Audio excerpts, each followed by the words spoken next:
One of the questions we get asked very frequently by our clients is, what are the most popular data sets out there? So what are the real trends that are emerging at the moment? And one way we can answer that is by looking on the supply side. So if we look at data set launches from the last 12 months, the people that we've been speaking to, there are a few areas that are more common than others. So, for example, mobile phone location data is one of those.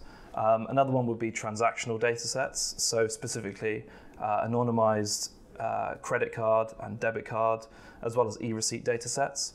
Another example would be web scraping data. So I would say a common example within web scraping are providers that web scrape job postings and company-specific websites in order to ascertain hiring data. When we were talking to our current and also prospective clients about a year ago, the conversation was very simplistic and around what is alternative data, how can I use this to embed the data that I'm receiving into my investment strategy.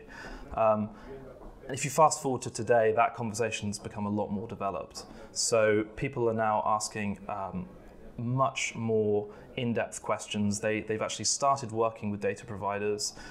They actually know the space a little bit, so they might know a few names, but they won't really have dug down into the data.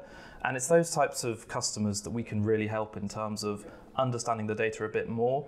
And in particular, before approaching any given data vendor, we can tell you a lot about the data and essentially whether or not it's worth approaching. What our clients want is quite simple in a way. It's what data sets are out there that are going to meet my needs. And you come to us for the answer to that question, essentially. So whether that is, who do I need to be speaking to understand, the cost of living and how that's changing in Argentina, to whether you want to know which satellite company you want to be speaking to in order to garner Chinese manufacturing data in a timely fashion, or maybe you're interested in UK consumer retail space and you want to understand, customer transaction data and who to go to better understand that. So what we do is we provide not only the names of who you need to go and speak to in order to provide that data, but also the metadata behind that. So especially the quality side of things, who do you actually want to speak to get high quality data that's going to provide, let's say, a leading indicator for the investment that you want to make. So that's essentially what we do.